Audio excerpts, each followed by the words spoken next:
Academy. I am here at the Good Life Fitness in Brampton, Ontario. We just finished doing a testing and I am going to give some feedback on the testing.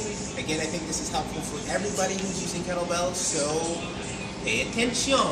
Okay, so the feedback today is about using the shelf. So this is the shelf that I'm going to talk about. Rack your kettlebell, we talked about that last time.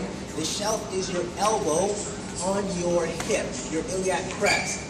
Tailbone tucks under and you rack on your shelf. So this is where you should be resting and maintaining this is your resting posture as you're transitioning through from clean to jerk, or if you're in a snatch, it's still the same shelf. Okay, we'll get into that at a different time, but what I want to talk to you guys about how to use this shelf. So if you're practicing a movement like the squat, for example, okay, when you squat, you drop down, and when you come up, you should finish with your elbow on the shelf. This is really, really important. So this is what it looks like from the side.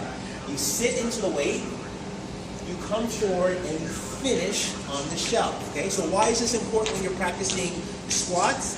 Because when you move on to more advanced movements, you've got to be able to use the shelf to give you the active rest to be able to continue with the movement. So this is what a clean would look like. Okay, when you're doing a clean properly, you're going to drop the weight off the shelf, return it to the shelf. Drop the weight off the shelf, return it to the shelf.